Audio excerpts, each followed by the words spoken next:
Në moment që më bëre pyetje, po mendova se çfarë do të them edhe u emocionova dhe më rënqes mishi i themi. Ti thot, si të duket? Dhe ke lënë dy alternativa, po dhe jo. Pse ti lesh të dyja? Filmostu, jon e ke në xhep që momentin që ke dalë. I them të gjithë kush është përvajsues shitjesh, joja është që në momentin që ke dalë nga shtëpia. Madje sot ka njerëz të guximshëm në biznes, që s'kan ide fare, thjesht hidhen në treg me një gjë që thonë e pa diku dhe hidhet dhe i ecën shumë më mirë se sa ato që ribën teorinë në shtëpi që unë do doja të isha kështu 35 vjeç, unë do doja të isha kështu 40 vjeç, 45 dhe ngelen vendnumra. Njëta gjë është dhe me të folën publike. Po kërkon investimin tënd të radhës? Extra Real Estate të sjell prona ekskluzive nga Dubai drejt Evropës, të sigurta, të besueshme dhe të përshtatshme për ty. Extra Real Estate, investo me mend, jeto me stil. Frymëzohu nga historitë e shqiptarëve që po lënë gjurmë në botë. Sukses made in Albania. Sjell në dritë vizionarët dhe sipërmarrësit që bëjnë diferencën. Ndiq rrugëtimin tënd, bëhu ti historia e radhës. Do të ndërtosh brandin tënd personal dhe të shpërthesh në rrjetet sociale? Radio Marketing është makineria krijuese pas videove më virale në Shqipëri. Strategji, xhirim, montazh, Radio Marketing i bën të gjitha. Zëri yt ka vlerë. Radio Marketing e bën të dëgjohet më gjerë. Mirë se vinin podcastin e suksesit. Sot kam Ervin Dervishin, founder i WinUp 365. Mirë se erdhe. Faleminderit dhe mirë se u gjeta. Unë e di, por për ato që nuk e din, çfarë është WinUp 365? Shiko, WinUp 365 në vetvete, duke referu pak edhe nga vete emri, është një filozofi e imja, pavarësisht tematikave që unë po themi trajtoj gjatë trajnimeve. Në vetvete është mindseti që duhet ketë çdo njeri për mënyrën se si ai duhet fitojë çdo ditë. Dhe çdo gjë fillon nga mindseti dhe prandaj kam titulluar të tillë. Për qenë sinqert, më ka ardhur si spunto edhe se unë jam shumë fan si kompanisë teknologjike, Microsoft 365 dhe më pëlqen dhe filozofia aty. Kuptova. Po Ervina, nuk mjafton thjesht të kem aftësi të mira shitjesh, çfarë rëndësi e ka, çfarë njeriu jam ose çfarë karakteri kam ose çfarë mindseti kam. Okay. Kjo është shumë pyetje e bukur. Në mendimin tim, një shitës i mirë vjen komplet naturalisht. Unë i them shpesh edhe bizneseve që unë trajtoj që klienti shqiptar udhëhiqet emocionalisht. Dhe që ti jesh njëri emocional o je ose si je. Pavarësisht nga ato që unë po themi orientoj apo këshilloj nga pikpamja profesionale apo teknike. Nëse nuk je një njeri po themi pozitiv, askush do donte të bashkëpunonte me ty. Madje një nga kushtet që unë them çdo fillim seance është që një nga çelësat e suksesit është të jesh pozitiv dhe përpiqem që gjatë gjithë seancës, edhe pse zgjasin me ditë, të jemi sa më pozitiv që të bësh shprehi nëse duam që të rrisim shanset po themi në shitje. Se shitja në vetvete është të rrisim shanset për shitje, nuk është shkencë eksakte. Kuptova. Kthehemi pak tek ti personalisht. Kush është Ervini për te titujve, për te portaleve, lajmeve, storyve, videove që poston në rrjetet sociale? Shumë faleminderit që ma bën këtë si pyetje, se në fund të ditës është e rëndësishme të njohim dhe veten, po edhe të tjerët na njohin se kush jemi. Në vetvete jam një njeri praktik, në sensin kam qetësinë e duhur në raport personal po edhe profesional. Mundohem të jem sa më empatik, është një gjë që ka anën pozitive po edhe negative të vetën, për të qenë sinqert, sepse empatia është një gjë që edhe tezauron me kalimin e kohës, sepse ti përjeton çdo gjë rreth teje. Kam një jetë të qetë, jam baba i 2 fëmijëve dhe jam shumë i fokusuar tek pjesa e trajnimeve dhe për faktin sepse kam kuptuar në vetvete që jam një njeri dhënës, në sensin mua më pëlqen të bëj bamirësi, më pëlqen të shpërndaj atë që di, që çdo kush po themi që ka një profesion s'ka pse të kaloj po themi tek ato hapa apo tek ato grushta që un kam kaluar, por mund t'i kaloj ato dhe të kaloj ke grushtat e ri po themi që si edhe ardhmja. Kuptova. Super. Tek pjesa shitjes, më përmende pak pjesën emocionale. A është një mix emocioni me një proces të mirëfillt apo mjafton unë ta mësoj procesin kështu në thojza përmendsh edhe bëj një shitje? Është një mix. Domethënë nëse je thjesht emocional, je një njeri deri diku motivues edhe kaq. Nëse nuk ke taktikën e dur, hapat e dura, fokusin e dur, që ti të ndjekësh qoftë edhe fazat, qofshin ato edhe 3 hapa thjesht. Pra ka një fillim, ka një mes se si duhet trajtuar situata, por duhet të ketë edhe një fund. Në shumicën e shitjeve unë shikoj shpesh që bisedat shkojnë shumë mirë, fillohet shumë mirë, bëhet prezantimi i vlerës produktit shumë mirë, por në fund pastaj humb dhe ka një fokusim qoftë nga klienti, qoftë nga pala përfaqësuese e shitjes. Dhe unë theksoj fort, sidomos tek ekipet shitjet që janë business to business, që në një moment duhet të ketë një fund. Pra duhet të ketë një vendimarrje sepse në të kundërt po themi zgjatet aq shumë gjëja sa që klienti harron për çfarë është takuar me ty dhe ti harron për çfarë ke shkuar tek ai. Dhe nuk merr po themi një vendimarrje, gjë që është penalizuese për biznesin, po edhe vetë për faqësuesin e shitjeve. A duhet domosdoshmërisht me mbyll një shitje me takimin e parë apo mund të jetë edhe proces 2-3 takime? Shiko, parimisht unë rekomandoj që të mbyllet me të parën. Okej. Edhe pse ka nga ato klient që patjetër marrin kohën e vet. Pse sugjeroj me të parën është sepse nëse unë jam i mirë profesionalisht për të transmetuar gjithë vlerën time personale, sepse në fund ditës duhet ndërtoj edhe një marrëdhënie besimi, po edhe të produktit apo shërbimit që unë po ofroj, e mira është të mbyllet atë moment. Sepse një nga teknikat është që mos të lë kohë të mendohesh për konkurrentët e mi, apo të ndryshosh mendje edhe për shërbimin që unë të kam ofruar. Në shumicën e rasteve klientët biznes, paktën ato që unë trajtoj, sepse klientët e mi ofrojnë shërbime përgjithsisht për biznesin, kanë këto problem që në shumicën e rasteve nuk e dinë se çfarë duan. Pra, dhe prandaj klientët e mi kanë një ekip shitje në terren. Dhe çfarë ndodh? Nëse unë ta prezantoj diçka, ai xha është i papërgatitur. Dhe nëse unë i lidh kohë ta mendoj, ai ndoshta nuk do ta dojë mos e shërbim ose do filloj të ulumtoj për konkurrentët e tjerë. Kështu që unë nxis gjithmonë që shitsi duhet të udhëheqë bisedën dhe ai duhet ta mbyllë edhe dealin sa më shpejt që të jetë mundur. A mundesh më ndalon një free trial të procesit të shitjes që ti e ke sigurisht me pagesë edhe me të rënë të tjerë. Një free trial për një shitës po themi fillestar. Është një i ri, ka hap një po themi agjenci marketingut. Okej. Edhe ka nevojë me mësu, me fol me klientat, me i bind. Okej. Ç'a duhet me ditaj si proces, për shkak se me anis ose ç'a është një proces i thjesht shitje për fillestar. Shiko, do them gjëra të thjeshta që janë ndoshta për publik të gjerë pa e komplikuar situatën në zhvillim të një biznesi të madh që është goxha temë e gjerë. Ajo që do të thoja që në radh parë do të bëj para përgatitje, të ulumtoj për personin apo për kompaninë ku po shkon. Ka shumë efekte pozitive, një sepse të rrit vetbesimin për personin që do përballesh, dy ti kupton çfarë nevojash ai mund të ketë, apo qoftë çfarë pëlqimesh mund të ketë personi, qoftë në marrëdhënie sociale, qoftë në marrëdhënie biznesi etj. Dhe kjo të jep një qasje më efektive kundrejt asaj. Nga ana tjetër ti ke më vetbesim dhe kjo të bën që të flasësh me ton më të lartë. Tjetra është duhet të transmetosh se si ti e ndihmon atë. Nëse ai kupton që ti nuk e ndihmon, në fund të ditës ai është biznesmen. Po edhe nëse s'është biznesmen, është individ, nëse ai nuk gjen vlerën, po themi që ai të nxjerrë lekët nga xhepi dhe të thotë, shiko, këto janë tuat për këtë që më dhe, atëherë ke humbur. Dhe gjë që do i këshilloja është që duhet të dinë gjithmonë të trajtojnë kundërshtimet. Një nga problemet që unë shikoj është kundërshtimet trajtohen me kundërshtim. Pra ai thotë, shiko, je shumë i shtrenjtë, jo si jam shumë i shtrenjtë. Por jam i shtrenjtë. Patjetër që jam i shtrenjtë. Dhe unë faktik se kisha menduar që pjesë teknike nga trajnimi edhe ndoshta zoti thoja, po le ti themi ca gjëra qoftë edhe për të përmbushur atë misionin e givers. Unë e trajtoj kundërshtimin me 3 hapa. Okay. Hapi i parë është mirë kuptimi. Hapi i dytë është bëj një pyetje dhe jep një zgjidhje. Për ta thënë konkretisht, me qenë se radha muhabetit e kjo pjesa e çmimit është, nëse dikush thotë që je i shtrenjtë, mirë kuptoja. Po, ke të drejtë, nuk jam më i liri. Më le të pyes, pra faza e dytë është pyetja. A je ti gatshëm që për stresin që ti ke apo për pain pointin që ti ke të paguash 20% më shumë? Dhe gjasat janë që thot po, sepse do ta heqë atë hall. Atëherë zgjidhja, që është faza e tretë, jam unë, sepse unë kam një eksperiencë në trajnime, kam 5 vite eksperiencë të rënë, se po lidh pak me veten, kam këto ekspertizë, kam këto top customer që kam trajtuar, feedbacku është ky dhe mund ta sjell të dokumentuar etj. Madje unë mendoj që 20% më shumë jam pak lirë dhe mendoj që do i rris çmimet. Dhe komplet e ke kthyer kundërshtimin në avantazhin tënd. Pra, një kundërshtim menaxhohet, nuk kundërshtohet. Kjo është këshilla që do jepja çdo përfaqësues shitjeve, po jo vetëm. Qoftë edhe çdo personi, qoftë në familje etj. Nëse të vjen një kundërshtim, gjëja e parë është e marrë mirë kuptoj, me pozitivitet, i bëj një pyetje që ta bëj të reflektoj dhe pastaj them që zgjidhja jam unë. Super, shumë e bukur, shumë e bukur. Ervin, ti jep trajnime për të tjerë, për stafe, për lidera e tjerë. Po ti vetë si e nise me trajnimet, a u zgjove një ditë bukur dhe the do bëhem trajner ose pave dikë? Në qartë. Shiko, po më pëlqen shumë edhe kjo si pyetje. Me thënë drejtë se kisha menduar kur.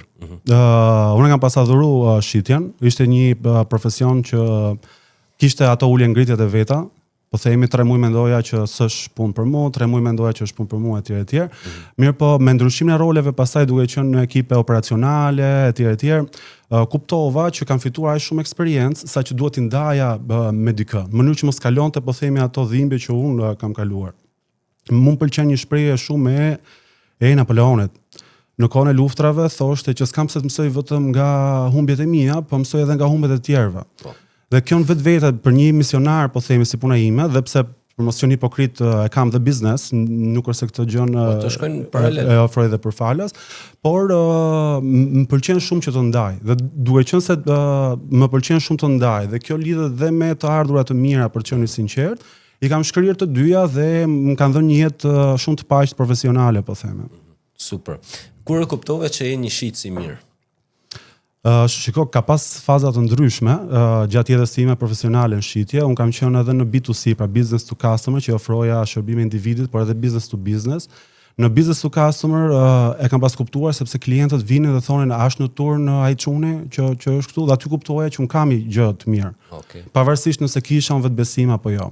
Por një moment që ka qenë realisht, po themi, kritik në kuptimin e mirë, ka qenë kur një CEO shumë i rëndësishëm, një kompanie të madhe ku unë punoja, vinte në Shqipëri dhe ishte aq i rëndësishëm sa kishte takime me Ramën aso kohë, kishte media, domethënë unë isha qull ndjers për vizitën atij dhe unë isha një nga ato që do ta prisja. Dhe më bën një pyetje midis dy aparateve teknologjike, që mos të zbuloj shumë, dhe më thot, këtë marr, thot, këtë apo këtë? Do me thënë drejtën, mendova do t'japi përgjigje diplomatike. Dhe i tregova të mirat dhe të këqijat e produktit të parë, të mirat dhe të këqijat e produktit të dytë dhe lash ato të zgjidhta. Aso koha nuk e kuptova mirë që unë bëra rolin e këshilltarit në shitje, por kur ai tha, sepse ma tha në italisht, Ervin se un grande venditore, ajo ishte i komplimenti më i madh që kam marrë dhe mendova që kjo është ajo që dua të bëj në të ardhmen. Madje kjo që sapo thash është një teknikë që unë tashmë edhe rekomandoj shumë tek ato që shesin business to business. Pra ti thu më shumë bos i këshilltar i klientit se sa pushi, si më thënë për mes. Shiko, për qenë sinqert, unë kam bërë shumë zanate. Puna ime parë ka qenë në arrendimin e brendshëm në mobileri. Dhe kam kuptuar qoftë dhe tek ai zanat, po edhe tek gjithë zanatet e tjera që kanë ardhur me rritjen e moshës, po edhe profesionalisht, që klienti sa vjen dhe edukohet. Pra klienti ka shumë informacion. Ajo që i mungon është ta orientosh tek produkti duhur bazuar tek profili i tij. Dhe një këshilltar i mirë bën një parapërgatitje të mirë, prandaj theksova edhe në fillim se kush është personi që kam përpara, kush janë pëlqimet e atit, kush janë profesionet, kush janë, po them, nevojat, dhe këtë mund ta kuptosh ose me ulëmtim ose qoftë edhe me pyetje. E pyet shpesh ndonjëherë audiencën, ore si mund ta kuptoj një person çfarë nevojash ka? Dhe rrin sforcohen atje e pyesim. Thjesht pyet. Po, madje për ta ul pak nivelin e shitjes, po shkojmë tek një shitës kpucësh. Nuk po shkojmë tek zgjidhje teknologjike apo etj që mund ka rënë shpesh që ti trajtoj. Nëse dhe këtë mund t'ja këshilloj ndoshta të gjithë dyqanave që shesin kpucë, për t'ja transmetuar ekipit. Një përfaqësues e shitjes nuk duhet të jetë aty të tregojë ofertat. Do ta pyesë për shëndetje, si jeni, me çfarë merreni, edhe nëse do isha unë do doja këtë, nëse do i thoja që unë merrem me trajnime, të më pyesë shiko, unë do të rekomandoja disa kpucë që kanë gomën e butë sepse ti rrin gjatë gjithë kohës në këmbë. Dhe që kjo fjalia parë, unë bëhem, po themi, besnik i atij personi përveç se kompanisë që ajo të më shërbej. Sepse ka kuptuar nevojën time që më komo të më bën kallo, po themi, sepse rrit 8 orë në këmbë duke fol. Dhe pastaj mund të më tregoj dhe ofertat, por edhe avantazhet, po themi, të gjithë secilës prej kpucës sepse bëjnë për atë që merret me profesionin e trajnimeve. Dhe kjo më bën që edhe të rikthehem tek ai biznes. Prandaj qasja e këshilltarit është shumë e domosdoshme. Nëse nuk bën qasjen e këshilltarit, atëherë njerëzit do blejnë online dhe forca shitse nuk të duhet më. Të kuptova. Kam një pyetje, ndoshta është bazike, po kam kuriozitet. Son ndikon fiziologjia te shitja, edhe pyetja 1.1. Është më vështirë me shit nëse it is a thing. Është më vështirë ose më lehtë me shit nëse je duke qëndruar në kam apo nëse je ulur me prospektin. Shiko, pëlqen edhe kjo goxha si pyetje, nuk e kisha menduar përpara, sidomos pjesën fiziologjike, sepse nuk e kam marrë asnjëherë trajnimin për të shkuar këto gjëra bazike, po ndonjëherë janë shumë të rëndësishme. Për mendimin tim, çdo klient duhet trajtuar ndryshe. Pra, nëse personi që kanë përballë ka një tipologji të tillë që i pëlqen naturaliteti etj, patjetër që biseda mund të jetë shumë e harë, mund të jetë dhe ulur kështu si ne, apo mund të jetë qoftë edhe në një kafe etj. Sigurisht se fillova ta citoj edhe në fillim, Shqipëria është një vend i nxehtë. Dhe udhëhiqet emocionalisht dhe blen në emocion. Nëse shkojmë në vende po themi nordike, Gjermania, Finlanda etj, ato janë më të ftohtë, sepse klima i ka detyruar të jenë tillë dhe ato duan të dinë, nëse 1+1 nuk bëjnë 2, atëherë unë nuk e blej këtë shërbim. Në Shqipëri mund të bëjnë edhe 3, 4, mund të bëjnë 2+2 edhe 1. Ama i ka lidh një emocion me mua, i duhet ky produkt, dhe i duhet që i duhet, nuk po shkon këtë tjetër, po merr unë sepse krijoj respekt. Pra, mund të pëlqej këtë, por unë për ta ndarë pak edhe me ju, i ndaj klientët në 4 kategori, qoftë dhe në modullet e trajnimit. Ka klient të mirë informuar, që duan një trajtim veçantë, ka klient të pa informuar dhe të pa interesuar, pra që unë shkoj tek ato dhe duhet t'i ngjall interesin, ka klient konfuz dhe të pavendosur, ku unë rekomandoj fort që unë duhet vendos për ato, dhe mbesoni që shumica e klientëve janë konfuz dhe të pavendosur sot për shkak të angazhimeve, apo shumë problematikave që biznesi ka, apo i them unë janë vetë usta vetë aga në rastin e biznesit vogël që duhet i bëj gjithë dhe s'kam mend të gjej mua. Dhe është i fundit që është më i preferuar im, gjuetari i çmimeve. Okay. Dhe gjithë secili nga këto duhet trajtuar ndryshe. Të gjithë i kanë të 4-ta, po varet se kush nga këto prevalon më shumë dhe mbas të kësaj unë edhe reagoj. Pra bëj gjithë procesin e shitjes. Cilit kategoritë këtyre klientave është më akollajt me shit, më e lehtë? Shiko, klienti më i mirë në mendimin tim është i mirë informuar. Pse është i mirë informuar? Është më sfidues, sepse ai mund të di më shumë se sa ti. Dhe këtu do rekomandoja të gjithë që kushdo që është në shitje të jetë modest. Në radhë parë mos ta paragjykoj personin që ka përpara, sepse pavarësisht se si mund të jetë vesh apo se si po të qasë ty për momentin, ai mund të ketë një bagazh shumë të lartë dhe mund ta gjesh veten në pozita të vështira nëse ti bën nishin, po themi. Dhe nga ana tjetër, një i mirë informuar minimalisht e ka dhe të qartë se çfarë mund të dojë. Dhe është ja din edhe vlerën, edhe punën. I din dhe vlerën e tjera. Çfarë duhet bëjë një përfaqësues shitjes në këtë rast është që meqense ai është i mirë informuar dhe di shumë mirë produktin, aty mund bëj një cross selling. Që ndoshta ai është i papërgatitur se kush mund të jetë një shërbim plotësues për atë që ai do. Pra, prandaj thash që çdo klient trajtohet ndryshe sipas tipologjisë që ka. Sepse shikoj që shumica ka një standard. Pra, kam këtë qasje me Xhulion, këtë qasje kam edhe me një deputet, këtë qasje kam edhe me klientin tim ke lagja. Ai që lagja nuk të kupton nëse ti flet një gjuhë, po themi të nivelit lartë. Madje kompleksohet.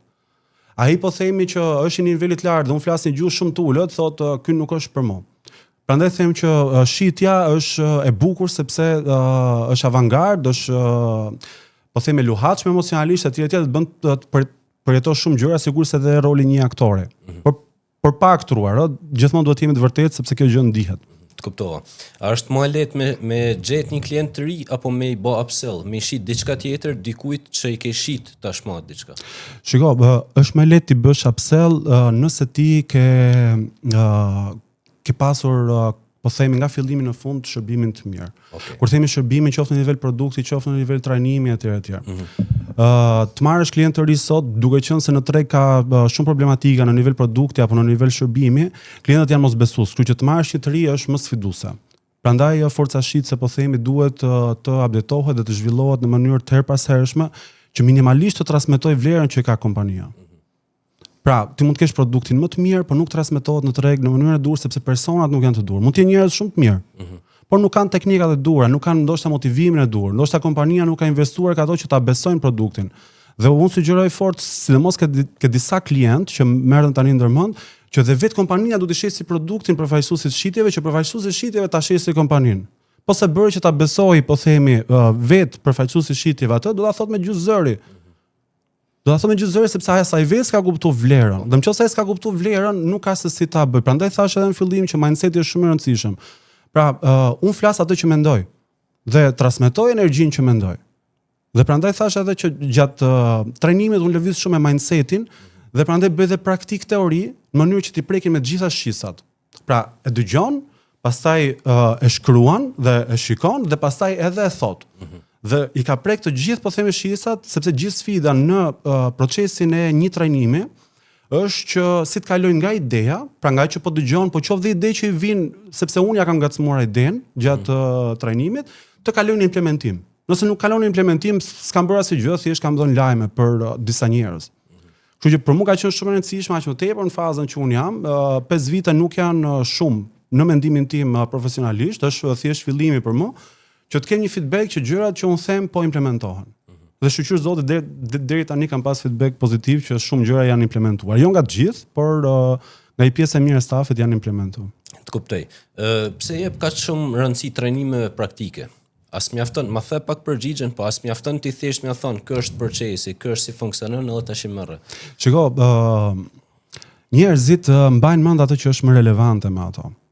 Po themi, unë gjatë jetës time kam lexuar shumë, jo libra, kam lexuar artikuj, kam lexuar trajnime që kanë qenë të shkruar, kam ndjekur shumë trajnime etj, por që në thelb nuk ishin relevante, po themi, për tregun shqiptar. Sepse ndryshon tipologjia e klientit, ndryshon qasja, ndryshon produkti, ndryshon dhe niveli i produktit. Mund të jetë dhe i njëjti, por nuk është, po themi, me të njëjtat balanca që mund të jetë, po themi, në tregun evropian. Dhe dikush nuk mund të mbajë një gjë më të madhe se sa po themi, është vetja e tij. Dhe nuk mund të kaloj atë që thash në fillim, atë ide ta kaloj në implementim nëse nuk i afrohet aty. Madje një nga gjërat që unë bëj përpara çdo trajnimi, sepse programi ndahet në 3 faza, ku e para është që bën një humbtim shumë të mirë dhe unë kuptoj komplet gjuhën e asaj kompanie, kuptoj komplet gjuhën e ekipit shitjes apo të leadershipit që menaxhon shitjen dhe flas gjuhën atyre. Madje që në hyrje unë i them, ju lutem më trajtoni si koleg. Dhe unë njoh shumë mirë produktet atyre, qofshin në kompani distribucioni, njoh komplet pijet, ushqimet etj, qoftë në kompani shërbimesh, njoh komplet nga fillimi deri në fund shërbimet. Kjo është një parapërgatitje edhe për egon timen, në mënyrë që dikush nga audienca mos më zej keq, po nga ana tjetër unë flas gjuhën atyre. Sepse është e vetja mënyrë që ato ta kalojnë idenë në implementim. Ndryshe unë jam shumë larg atyre dhe pastaj do thonë, "Okej, ishte shumë i mirë ky, flis ka shumë bukur, por ç'lidhje ka ky me na?" Po. Qa bojnë mirë edhe qa bojnë keq aktualisht kompanitë në Shqipni të pjesa e shitjeve? Ta nisim me të mirat. Shikoj që ka kompani që po investojnë tek njerëzit, që është një shenjë mirë. Po nga ana tjetër ka edhe kompani që nuk investojnë tek njerëzit, po thjesht i thonë ky është targeti dhe vazhdo shit. Dhe nëse nuk shet, patjetër që do zëvendësohesh etj, po ndonjëherë dhe nuk zëvendësohen dhe ngelet një rreth vicioz, sepse edhe staf nuk para ka. Tek ato që janë mirë, nuk është se janë wow. Unë vjen keq kur një trajnim e shikojmë si një proces event. Pa, të bëjmë një trajnim që ekipi gjallërohet pak etj. Një trajnim duhet të jetë proces. Unë madje, sikur se thash pak edhe më përpara, prandaj dhe e kam të ndarë në 3 faza. Pra faza e parë është para përgatitja, unë marr përsipër dhe hulumtime, mbas të dakordësisë deri ku mund të shkojë etj, sepse ka çështje konfidencialiteti.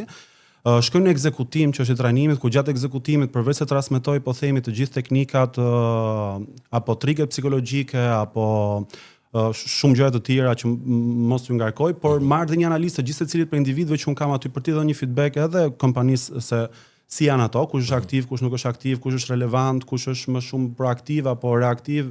Pra ai të ketë një pamje për stafin e tij dhe nga këndvështrimi, dhe në fund fare shkëm një raport ku përveç se jap gjithë pamje se çfarë ka ndodhur deri tani, jap edhe shumë hapa të tjerë se çfarë duhet ndjekin brapa. Pra një kind of legacy që të vazhdojnë pjesën e procesit. Si tip blueprintit. Por është në dorën atyre, pavarësisht se unë përpiqem që mbas 3 muajsh të shkoj të bëj edhe një vizitë të dytë në mënyrë që të shikoj pak se si gjërat kanë shkuar. Një kompani vjen tek ti edhe sjell stafin për trajnime. Po. Sa zgjat për shkak një trajnim tipik, një mesatare, sa ditë ose sa seanca, si funksionon? Shiko, po të them 2 ekstremet. Programi plot është me këto 3 faza që sapo thash, ku në vetvete për gjithë secilin nga ekipet, pra nëse ka 100 persona, unë i ndaj me nga 20 persona, sepse nuk mund t'i qëndroj afër çdo kujt nëse bën një klasë të hapur. Pra nuk është një trajnim motivues, më shumë se sa është profesional edhe teknik. Dhe për gjithë secilin nga këto, qoftë në menaxhment, qoftë në shitje, ka nga 2 ditë për çdo grup, nga 8 orë. Faktikisht janë 7 orë sepse kemi një pushim dreke edhe 2 pushime brenda pjesës parë dhe pjesës dytë. Pra plus minus janë 6 orë gjys po themi, një ditë dhe në 2 ditë pastaj që i bie 13 orë. Por ka dhe nga ato që për arsye kohe, qoftë edhe buxheti etj, nuk zgjedhin të bëjnë gjithë programin, por duan një trajnim një ditor për një temë caktuar që mund të jetë shitja apo komunikimi dhe negociata apo qoftë dhe vetëm leadershipi. Sepse kisha një follow-up question, një pyetje pas kësaj. Nëse një kompani sjell stafin e vet për trajnimin 2 ditor, po themi, tek ti. Mbaron trajnimi, marrin ato direktivat tuaja etj. Sa kohë më vonë, mas trajnimit do filloj kompania me pa efektet e përmirësimit? Si fillim faleminderit realisht për pyetjen. Shiko, ke shumica gjërave që po them sot, unë bazohem tek feedbacku që kam nga klientët ekzistues. Qoftë për pikat e mia të forta, qoftë për pyetjen që më bëre, që kam dy feedbacke, po themi nga klientët më të rëndësishëm. Njëri ka qenë që entuziazmi dhe gatishmëria për të ekzekutuar ka qenë që në javët e para. Madje ka pas një rritje të bashkëpunimit në ekip. Një nga gjërat që unë frymëzoj shumë, sepse sigur se thash është 50% teori, 50% praktik, i veçët punojnë me njëri tjetrin, sidomos kur janë nga qytete të ndryshme, sepse në një trajnim mësojnë edhe nga njëri tjetri, për të qenë realisht. Këtu pa i ul meritat vetes, në sensin që unë bëj gjithë se shikoj ca që unë i transformova këto. Jo, ndonjëherë transmetojnë informacione duhur edhe tek njëri tjetri dhe është një plus gjatë trajnimit që unë ekzekutoj. Dhe tek një kompani e madhe efekti është ndjerë mbas 6 muajsh, tek një kompani që është e madhe, po jo me përmasat e kësaj, efekti është ndjerë në 3 mujorshin e parë. Pra 3 deri në 6 muaj duhet që të shikohen rezultatet. Rezultatet në shifra nuk mi kanë treguar asnjëherë, me thënë drejtë s'kam pas as guximin të pyes sepse nuk është etike, por që ka pas goxha feedback pozitiv. Unë madje kam edhe disa video që ndonjëherë edhe i transmetoj, që janë fix to feedback me video dhe me zë. Të kuptoj. Është një ndër avantazhet e kompanive të vogla që mund të implementojnë gjonat më shpejt? Ndoshta këto trajnimet, po themi, mund të implementojnë o mund të, si më thon, mund shohin efektet më shpejt apo jo? Po, kjo është e vërtet. Madje unë po themi njoh edhe biznesin e vogël edhe të madhin për shumë arsye sepse kam qenë dhe vetë punonjës, por edhe i kam trajtuar për çështje trajnimi etj. Dhe ka gjë sa më e vogël kompania aq më fleksibël është.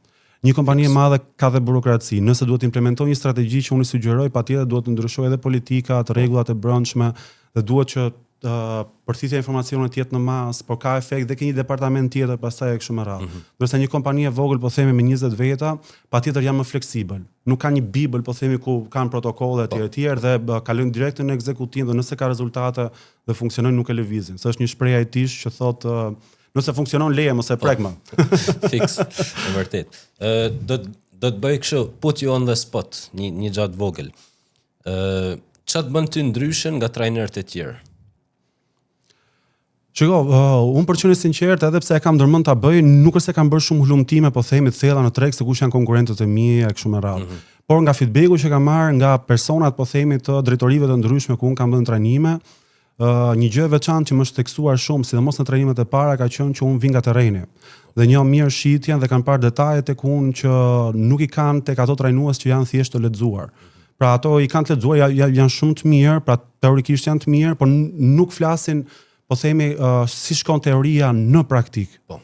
Dhe kjo ka qenë një nga feedbacket, po themi, që ka qenë më kryesorët. Dhe pastaj ka pas edhe të tjera, po kjo është ajo që më ka pëlqyer dhe e kam ndier realisht që është një feedback shumë relevant për atë që unë përfaqësoj. Cila është ajo çësja ose ai mindseti që duhet të ketë një përfaqësues shitjesh? Se në opinionin tim një përfaqësues shitjesh është kartvizita e kompanisë. Po. Se për shembull një klient nuk është se do të takoj gjithmonë CEO-n, do të takoj përfaqësuesin e shitjeve. Kështu që sa i rëndësishëm kjo është një pyetje, si më thonë, që i dedikohet më shumë CEO-ve, që ta dinë pse duhet me investu te përfaqësuesi i shitjeve, sepse ajo është pika e parë e kontaktit. Unë kam qenë vetë përfaqësues shitje dhe për të qenë sinqert pa egzageruar apo për të bërë emocionalin, në moment që më bëre pyetje, po mendova se çfarë do të them edhe u emocionova dhe më rënqeth mishi, i themi na. Çiko, përfaqësuesi i shitjeve është në mendimin tim njeriu më i rëndësishëm në kompani. Dhe këtë ja them edhe kur shkoj përpara një audiencë, i them jeni njerëz më të rëndësishëm të kësaj kompanie që po investon sot për ju, që unë jam këtu përpara jush dhe ndaj gjithë eksperiencën time, po dhe gjithë strukturën që unë kam përgatitur ndër vite. Pse? Sepse një përfaqësues shitjesh ka një rol shumë të rëndësishëm. Ai përfaqëson kompaninë te klienti, por duhet harruar që përfaqëson dhe klientët e kompania. Pra ky është ura lidhëse dhe për mendimin tim e vetme në rang mase që e bën këtë gjë. Që do thot qoftë nga pamja fiziologjike, qoftë nga ajo që unë do të transmetoj, qoftë nga ajo që unë do suportoj. Pra nëse unë jam një njeri, po themi, jo empatik, kompania është empatike. Nëse unë s'kam një minimum kulture për mënyrën se si po qasem ndaj shërbimit, kompania është ajo që se ka këtë kulturë. Qoftë edhe nga mënyra se si trajtoj makinën e kompanisë. Për dal pak jashtë korniza. Pra nëse unë po pi cigare tek makina e kompanisë, kjo është një kompani që nuk ka një minimum etike. sepse mu më dhëm shumë qoftë edhe kur shikoj makina institucionesh që pije cigare dhe prandaj e solla pak në vëmendje. Pra, ai është brand ambasadori më i mirë. Dhe në mendimin tim e di që ndoshta ndjekësit e tu do më kritikojnë për këtë, për mua më i rëndësishëm është përfaqësuesi i shitjeve sa vetë klienti. Pse? Sepse klientin mu ma sjell përfaqësuesi i shitjeve. Dhe ai ma edukon për produktin tim. Produkti mund të jetë i rrallë, mund të jetë ashtu sikur se thash edhe një produkt që askujt nuk i bën ndërmend nëse unë nuk shkoj aty. Dhe nëse një përfaqësues shitjesh është, po themi, profesional, e do punën që bën, e kupton vlerën e asaj që po bën. Në fund të ditës një përfaqësues shitjes i mirë është misionar. Pra kur del aty jashtë, transmeton komplet kulturën e kompanisë nga fillim në fund në mënyrë, po themi, etike, në mënyrë profesionale, në ndërtim raportesh, mbajtje marrëdhënies afatgjata etj. Për ta bërë si analogji është diplomati që ne kemi dërguar në një shtet tjetër për të përfaqësuar vendin tonë. Dhe përfaqëson pastaj të dy këto shtete. E njëjta gjë është dhe me përfaqësuesin e shitjeve në komplet tërësinë e tij. Dhe mendoj që është ekipi që duhet investuar më shumë dhe respektuar më shumë nga gjithë departamentet e një organizate, gjë që nuk e shoh këtë gjitha, sepse ndoshta edhe vetë përfaqësuesit e shitjeve nuk i japin autoritetin e duhur vetes vet. Fund të ditës, për mendimin tim, ato janë ato që menaxhojnë projektin e çdo kompanie, nëse duan, sepse lidhen çdo departament me klientin dhe klientin me çdo departament. Në fakt njëjtën problematikë kam pa allon, edhe është fiks kjo gjaja fundit që the, që nuk e shohin as veten aq të rëndësishëm se sa janë në të vërtetë. Shitja, atë ndihmon vetëm në biznes apo është diçka që ne bëjmë çdo ditë edhe në jetë? Shiko, unë e them në herë edhe me shaka, e them shitja është një nga gjërat më të rëndësishme që si fillim ka ardhur natyrisht dhe sa vjen dhe perfeksionohet. Ne shesim çdo ditë. Shesim në shtëpi, sepse në momentet e caktuara ti tregon edhe se sa i mirë je për mënyrën se si gjërove që të zgjidhet kjo gjëja. Shet në shoqëri sepse mundohesh që të tregosh vlera, që të transmetosh vlera atyre jo vetëm për të shit veten, po edhe për të ndihmuar ato ku në vetvete është një proces shitje, pra ti në fund të ditës gjatë gjithë kohës transmeton. Pra shpërndan, qoftë edhe pa fol, shpërndan energji dhe ka filluar procesi i shitjes. Dhe njerëzit pastaj të ndjekin ose nuk të ndjekin. Pra në terma shitje të paguajnë ose nuk të paguajnë. Dhe nuk është e lehtë që në ditë sotshme ti të nxjerrësh lekët nga xhepi i dikujt, as më tepër nëse është biznes, dhe të japi ti. Pra nëse ai në momentin e parë që të shikon, mendon se dikush që ka ardhur të marrë lekët, dielli është shumë i vështirë, gati i pamundur. Nëse ai të shikon që më erdhi ky që më zgjidh problemet, atëherë gatishmëria për të marrë lekët nga xhepi në mënyrë figurative dhe për t'i dhënë ty janë më të gatshme. Në një negociat, personi që ka më shumë leverage, që ka më shumë ka një pozicion më të lartë, a është gjithmonë ai që është i gatshëm me ik nga lloma, po e bëj përkthim kështu, Google Translate në anglishtja. Në ç'kuptim ndjes? Në kuptimin që thot si më thon, the most important person in the room is the person who has more leverage and who can walk away at any moment. Është një person që në kuptimin që unë s'ta kam nevojën, pra unë jam një pozicion pak më lart. Shikon, në një negociat pavarësisht se çfarë ti mund të kesh mbrapa teje, po themi si background etj. Një shitës i mirë, ashtu sikur se thash edhe për trajtimin e kundërshtimit, e merr komplet situatën e çon në favor të vet. Dhe unë tek një nga temat që bëj tek leadership është menaxhimi i ndryshimeve. Në çdo njeri, nëse ti kërkon të ndryshosh diçka, po do të ofroj një shërbim sot Giulio Radit. Në momentin e parë, psikologjikisht është rezistenca. Pritje, pse duhet unë të marr këtë. Dhe ka një moment që nëse unë vazhdoj insistoj, vjen një moment depresioni në thonjza. Ka shumë faza, por kaloj pak e kjo. Dhe kjo duhet zgjasë sa më pak. Dhe unë do të jem psikolog për këtë që ta kuptoj që faza depresionit ta kaloj direkt në inspirim, duke i treguar se si do jetë jeta jote me shërbimin tim. Pa shkuar në aspekt teknik se do të lodhja ndryshe. Pra nëse unë ta shpjegoj këtë mikrofon, shikoj ka video, thjesht të ngarkoj. Por nëse të them se sa vlerë shtuar është mikrofoni për audiencën që do të dëgjojë një zot pastër dhe kjo do të japi më shumë reach, apo do japi kënaqësi klientit, ti fillon ta imagjinosh këtë dhe nëse të kam bërë ta imagjinosh ta kam shit. Dhe një nga gabimet që bëjnë në fund pastaj është që duhet marrësh vendim për ato. Një nga trikat psikologjike, me qenë se ra muhabeti dhe ca gjëra po i themi, unë me thënë drejtën pa dashur tregohem arrogant etj, mundohem që mos them gjëra falas në kuptimin e mirë të fjalës, sepse jo nga të gjithë vlerësohet pastaj. Është më mirë kur ta kërkojnë dhe unë ndjej edhe më shumë kënaqësi, por një nga gabimet që bën shitjet është që në fund fare të bisedës çdo gjë mund të ketë shkuar shumë mirë. Nuk bën closing, po thojza për ta dhe dramatizuar pak, shohim njëri tjetrin në sy që më ka çfarë do bëjmë. Jo, dhe për gjithë këtë që të fola, mjafton të firmosësh këtu dhe shërbimi është brenda 24 orësh aktiv. Nuk e as pse pyet si të duket, ai të dëgjoj 30 minuta, domethënë është happy etj, ti thu si të duket. Dhe ke lënë dy alternativa, po dhe jo. Pse ti lesh të dyja? Firmos tu, jonë e ke në xhep që në momentin që ke dal. I them të gjithë kush është përfaqësues shitjesh, joja është që në momentin që ke dal nga shtëpia. Pse mendon Ervin se ndodh ky problemi? Është çështje po e çuj kështu, me që jemi shqiptar çështje sedret, a vehen në siklet, shitset apo çfarë? Ndoshta bën gjithë procesin mirë edhe te closing të që kanë problemin me shiko, është çështje vendosmërie. Okay. Vendosmërie dhe besimi. Domethënë, unë sigurisht se thash kam qenë vetë përfaqësues shitjesh. Ka gjë, problemet e shtëpisë i di vetëm ti. Dhe ndodh shpesh ke shitja që thot ky produkt i ka problema. Apo kompania ka disa probleme. Dhe këtë pastaj beson dhe pa dashje transmeton dhe te klienti. Të gjithë shtëpitë kanë probleme. Ama fokuso ke vlera që ka kjo, se në fund të ditës realisht zgjidh një problem, apo realisht jep një kënaqësi klientit, nëse është ushqim, veshje etj. Dhe detyra ime është që të transmetoj këtë vlerën. Sepse në shumicën e rasteve problemi nuk është signifikant fare për klient. Dhe çfarë bëjnë? Ky i ul vetë besimin, sepse nuk shohin gotën gjysmë plot. Dhe shkojnë dhe këtë gjë e transmetojnë dhe ul dhe vendosshmërinë. Pavarësisht unë e them si teknikë të dhe kur vazhdon e përdor, të rritet dhe vetbesimi. Në fund të ditës, çdo gjë ka faza. Jeta ka faza, shitja ka faza, leadershipi ka faza, se do të menaxhosh, pra çdo gjë është me faza. Dhe nëse sa më shumë ti ndash në faza, unë çdo trajnim që shpjegoj me faza, sepse edhe përfititet më mirë, po dhe duhet të jesh i vetëdijshëm se në çfarë faze jam për këtë që po bisedoj.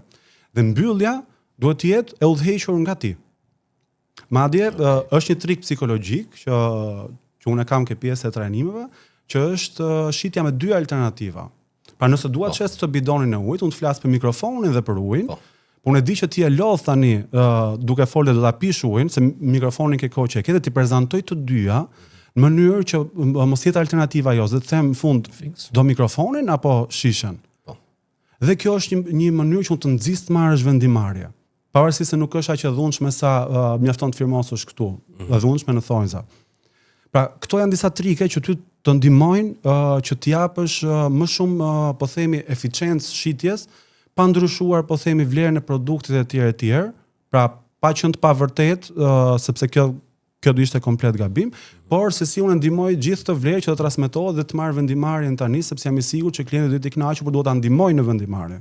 Prandaj qasja si këshilltar është ajo idealja. Pra, unë nuk të shty, unë të ndihmoj që ti të zgjedhësh vetë. Okej. Cili ka qenë feedbacku më i mirë që ke marrë deri më sot? Për mua personalisht si trajnues. Si trajnues. Shiko, një nga feedbackat e para që më vjen ndërmend, biles mbrëm po e mendoja, ka qenë diku ku nuk është se po ofroja trajnim, po prezantoja një projekt realisht që lidhej edhe me fushën time. Dhe një nga ato persona aty, ishin student, më tha që unë do doja që ti të ishe drejtori im.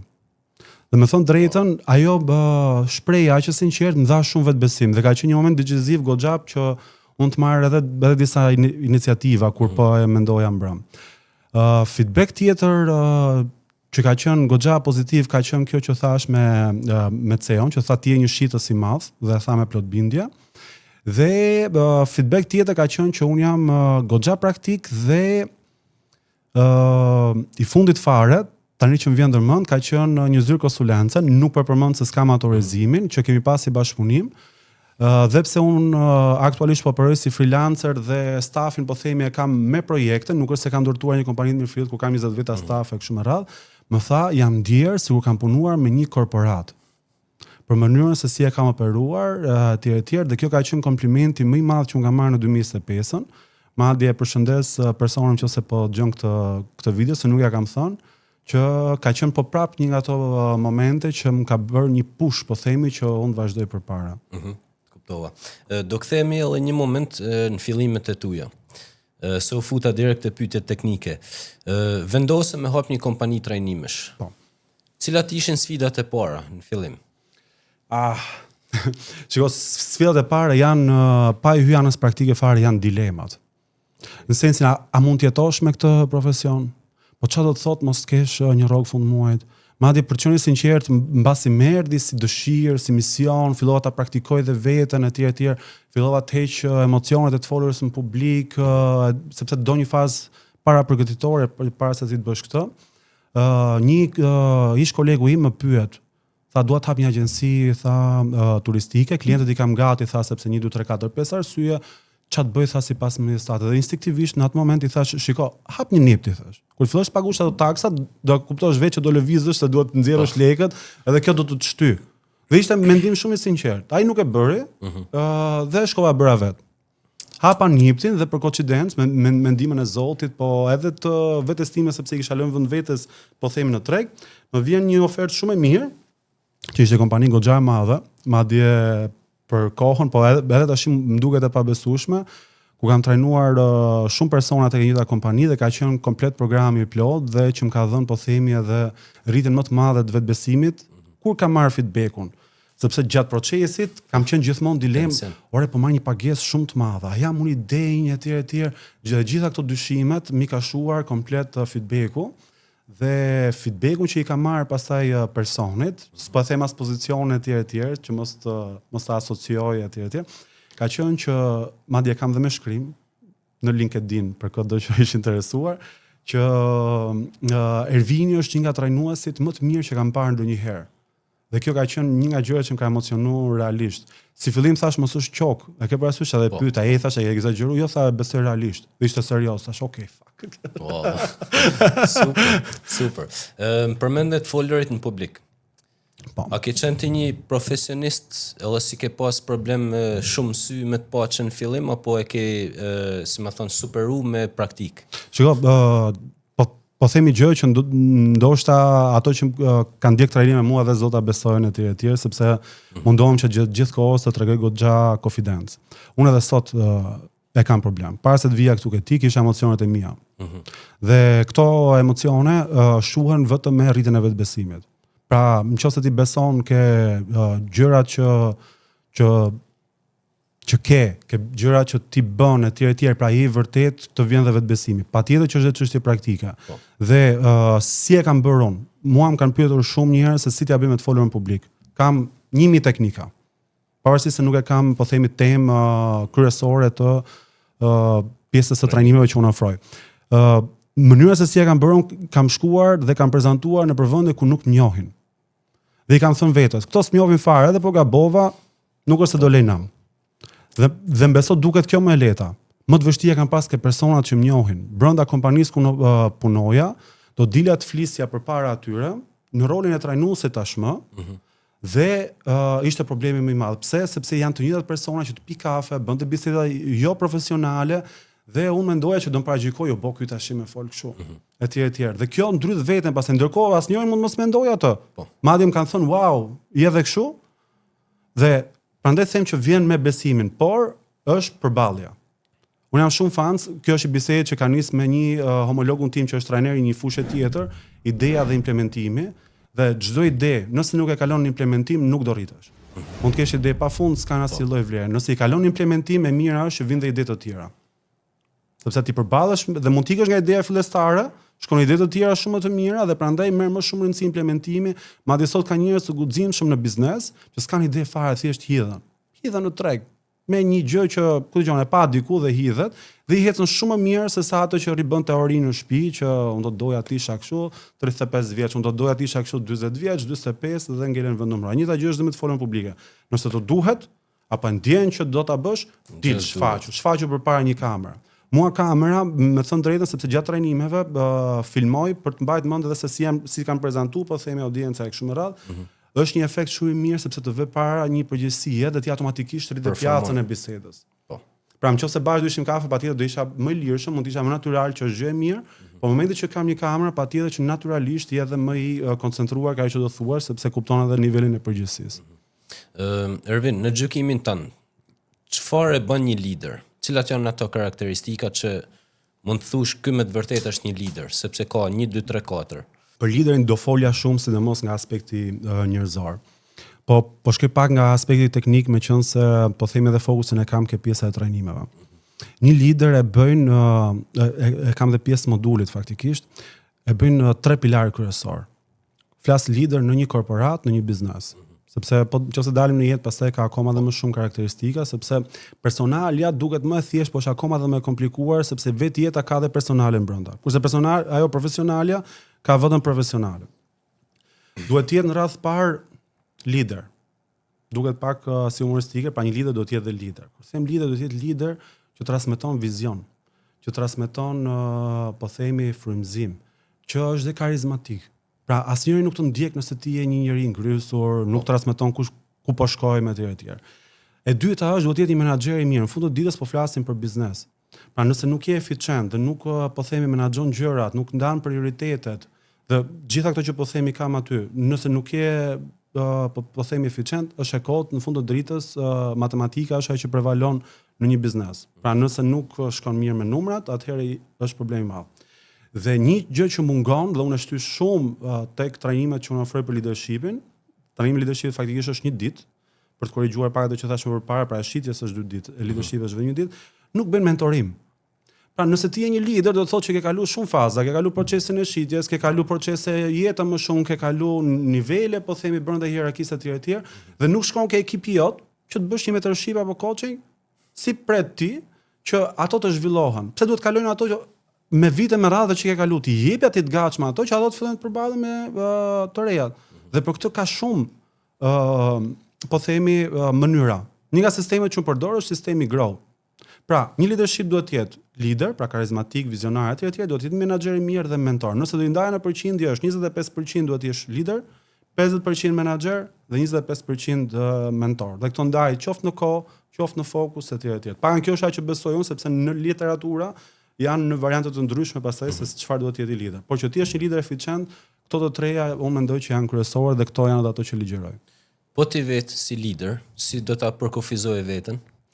Shiko, unë si lider faktikisht do doja që këto ta kisha si feedback më shumë. Ndoshta ke partnerët që unë kam bashkëpunuar, po themi që i kam kontraktuar etj për çështje trajnimesh apo edhe për aspekte të tjera biznesi, do doja që të ma thonen. Unë faktikisht do doja më shumë ta kritikoj veten. Një nga gjërat që unë bëj më shpesh është që ta kritikoj. Një problem që unë e kam pasur, vazhdoj ta kem, është delegime. Pra nëse unë jam në këtë fazë sot, një gjë që kam kuptuar është nëse dua të shkoj në fazën tjetër, duhet të mësohem me delegimin. Pra duhet filloj të kem më shumë besim ke njerëzit dhe duhet i lej dhe ato të përballen. Nëse ato nuk përballen, ka 2 dezavantazhe për mua po edhe vetë personin. Një është që çdo gjë mblidhet te unë dhe mbi ngarkohem, dhe nga ana tjetër ai nuk rritet nëse unë nuk e lej të përballet. Pra ai përballet, ai mëson, dhe nëse ai mëson, është kontribut edhe për mua se edhe unë mësoj nga ai.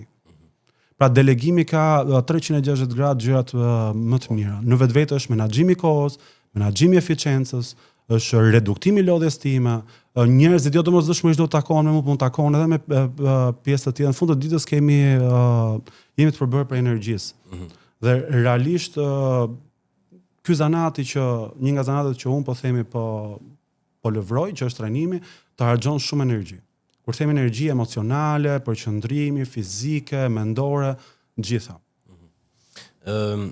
Ka shumë pronër që thonë nuk e trajnoj stafin sepse bëhen shumë zot edhe ikin diku tjetër ose hapin diçka vet. Çfarë do i thoje këtyre personave që kanë këtë mendim? Shiko,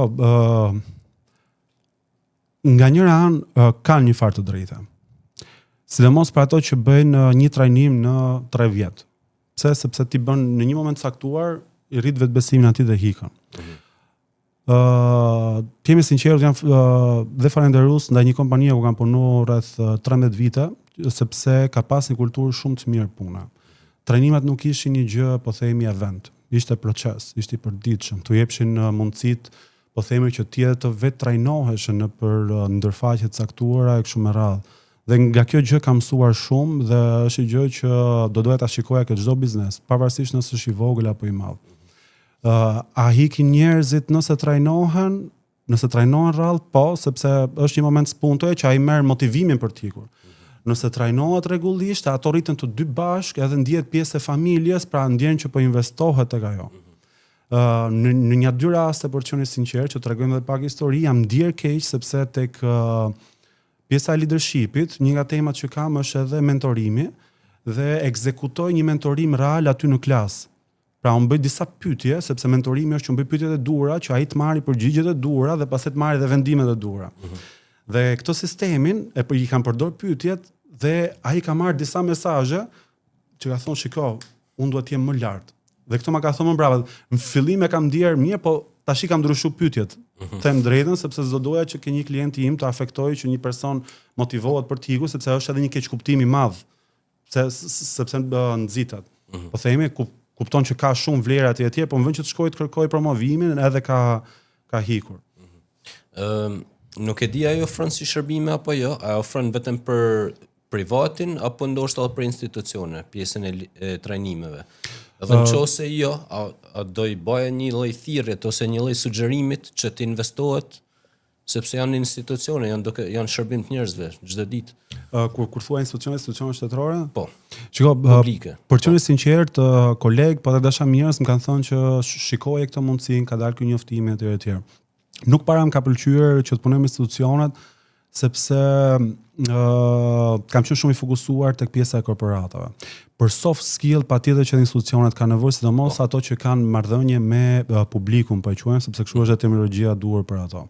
Në fund të ditës ato duhet të dinë të menaxhojnë stresin, duhet të dinë si është komunikimi i duhur, qoftë me një individ, qoftë edhe me një profesionist apo edhe me një zyrtar. Në fund të ditës ato duhet të dinë të menaxhojnë kundërshtimet. Pra, cilësitë e një shitje janë dhe në institucion dhe në biznes. Kështu që patjetër që vlen, nuk i kanë pasur në fokus, po nëse do më vetë ofroheshin, patjetër do t'i konsideroja, por nuk i kanë pasur në hunting. Pastaj asnjëherë nuk i dihet, sepse unë sot po themi nuk kam bërë trajnim as për individ ose klasa të hapura. Patjetër që në një të ardhme edhe mund ta bëj. Më shumë nga dëshira. Dhe patjetër që mund të bëj edhe ndonjë trajnim falas për një kompani që shikoj që ka vullnetin shumë të lartë, po themi, për të zhvilluar. Prandaj e thash që në fund të ditës është dhe mision edhe biznes. Kuptoj. Ti trajnon të tjerë. Po ti vetë, sa kohë i kushton trajnimit tënd? Gjithkohës. Madje unë edhe tani po trajnohem me ty. Shikoj se si flet Radi, se si ka organizuar këtë punën etj. E them këtë sepse mund pëlqen një shprehje, nuk e kam lexuar vet, ma ka sjellën vëmendje është person publik dhe nuk e di a mund ta përmend, kështu që po na shkaloj. Sa më shumë rritet dia, aq më shumë rritet pa dia. Dhe këtë ja them çdo audiencë ku unë shkoj dhe i parapri, mundohem në fillim të çdo trajnimi të jem shumë proaktiv dhe i them, shikon, ndjenja që dua të keni sot është që të jeni sa më të hapur për të mësuar, sepse sa më shumë rritet dia, aq më shumë rritet pa dia. Dhe kjo është një ndjenjë që edhe të emocionon dhe kupton që sa gjëra ekzistojnë. Pra, unë s'dija, imagjino sa nuk di. Kështu që njeriu nëse ndalon trajnimin, se trajnimi është term shkencor, por nëse ndalon së kuriozuari për të qenë i hapur, për të kuptuar më shumë jetën, profesionet etj, praktikisht vdes. Kena ardhur te pyetja jeme e preferuar podcastit. Ervin, je përballë pasqyrës, edhe po shikon veten para 10 viteve, kur mora të spunt tëna dëshirën me hap diçka tonen. Edhe po shikon ty. Sot një person i arritur që punon me kompani të mëdha, me korporata, që i ndryshon jetën e njerëzve, por edhe kompanive. Çfarë mendon se do thoshte duke të pa sot? Çfarë thoshte Ervini para 10 vjetësh? Vitesh ty sot. Çfarë do më thoshte? Çiko, do më thoshte je mirë, po mund të ishe edhe më mirë. Mund të ishe edhe më mirë nëse do kishe pas fokusin e duhur. Për qenë sinqert, jeta është bërë e vështirë, në sensin e fokusimeve, angazhimeve, etj, aq më tepër kur je familjar e kështu me radhë, por njeriu gjithmonë mund ta menaxhojë dhe kohën, po dhe fokusin. Pra, çfarë do më thoshte vetja përpara 10 vjetësh, nëse do më shikonte, patjetër që do ishte krenar, për ecurinë etj, por do më thoshte dhe mund të kishe bërë akoma dhe më shumë, jo vetëm për motivim, po edhe për të reflektuar, po themi, ke disa ngjarje që kanë ndodhur gjatë këtyre 10 viteve. Interesante. Okej. Ervin, nëse çdo kurs i joti, çdo mësim, çdo trajnim, çdo video që ti ndon free value, vlerë me audiencën, do kishte një situatë hipotetike, një blackout, edhe zhduken gjitha. Një blackout interneti, po themi. Edhe nuk ekziston më asnjë prej mësimeve tuaja. Çfarë është një mësim kryesor që ti do doje që njerëzit ta marrin mend prej teje? Një mësim kryesor. Shiko, ose një mesazh. Pavarësisht po themi leadershipit, shitjes, komunikimit, negociata që unë trajtoj, është që në fund të ditës çfarë lloj gjëje që të bëjnë të ngelen njerëz. Në fund të ditës mund ka pëlqyer unë kam provuar dhe fushën e real estate-it, ka qenë një nga startupet që unë nisa, por për një mirë arsye e kam stopuar.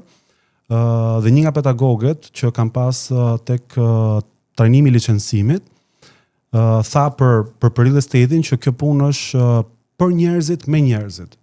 Dhe ajo tha për real estate-in, por këtë e shikoj në çdo aspekt. Dhe është një nga ato fjalë po themi që patjetër që kam vendos vath në vesh si një parim që duhet ndjekur. Në fund të ditës çdo gjë e kemi për njerëzit. Dhe nëse nuk ke njeri, asnjëri nuk do të ndjekë. Apo nuk do blej nga ty, apo nuk do marrë shërbim nga ty. Kur them nga ty, pavarësisht freelancer apo përfaqëson një kompani tjetër. Në fund të ditës, fytyra jote është fytyra jote pavarësisht sa kompani ti ndron. Madje ka klientë që ndjekin ty pavarësisht se ti ndron kompaninë. Aq që rëndësishëm po themi është ti jesh në fund të ditës njeri. Dhe ti jesh njeri i mirë. Se mund të jesh dhe njeri, po varet sa ngjyra shke, mund të jesh negativ. Kuptoj. Ervin, je bëj suksesshëm në fushën e shitjeve, edhe trajnimeve për shitjet. A mendon se do ishe bëj suksesshëm në çdo lloj fushë që do kishe zgjell? Pra, a ke gjetë ti thjesht ndoshta industrinë e duhur që të përshtatet ty, apo është vetë personi që ka vendosmërinë, ka motivimin etj, strukturën për më bëj suksesshëm? Shiko, më kujtove diçka shumë bukur. Në një bisedë me një pedagog, që praktikisht quhej edhe trajnues, mund ta quhesh edhe homolog, po bënim një bisedë se pse ai nuk ishte biznesmen, sepse kishte kap dhe periudhat e tranzicionit e kështu me radhë. Dhe tha një gjë shumë bukur që unë ka ngel në mend dhe më bën të reflektoja edhe se kush isha unë në këtë pozicion. Tha, shiko Ervin, tha, ka njerëz sa që janë low risk, ka njerëz sa që janë high risk. Unë tha jam një medium risk, nuk ka pëlqyer tha që të eksperimentoja shumë apo të hidhja para në 97-ën etj kur ishte edhe mundësia në 98-ën, në 99-ën, pra kam qenë maksimumi medium. Dhe prandaj tha sot jam profesor, kam dhe një aktivitet tim dhe nuk jam po themi nuk e di një super supermarkets. E njëjta gjë është dhe unë e njoh veten time. Nuk jam një nga ato persona që do bëja një gjë që s'm pëlqen për hir të parave etj. Unë kam kuptuar që jeta është sa e gjatë aq dhe e shkurtër dhe sa më shumë ta shijosh aq më mirë është. Dhe mund të jesh i pasur, po jo i lumtur. Dhe kjo ka qenë një nga gjërat që unë kam menduar gjithmonë. Unë ka ardhur çdo gjë shumë natyralisht. Nuk isha menduar kurrë që unë do bëja aktivitetet të mia, po themi para 10 vjetësh. Patjetër që ka qenë ajo dëshira të bëhem ky, të bëhem ai, por jo që ta kisha të qartë se çfarë do bëhem. Dhe unë hyj ato njerëzit medium risk. Dhe jam gjithmonë i sinqert dhe me veten dhe me të tjerat. Dhe kur je i sinqert dhe me veten dhe me të tjerat, je edhe në paqe dhe bën gjërat e duhura apo ato që të përshtaten pa u sforcuar. Sforcimi gjithmonë të sjell, po themi, pasojat e veta, patjetër që është i mirë në momente të caktuara, por nuk mund të jetë, po themi, 360 gradë kundërta jote. Ose më fal, 180 gradë kundër, ose 360 gradë të çon ke vetja prap. Po, kuptova. A ke pas një moment fort ose ktheset në jetën tënde? Ke pas një ngjarje, ke lexuar shprehje, të ka thënë dikush diçka, edhe ke thonë për të tjerë se ke marrë një rrjell tjetër në jetë? Shiko, më shumë se sa më kanë thënë apo ka qenë impakt nga të tjerë, ka qenë momente jete ku kanë kuptuar që nuk je i pathyeshëm.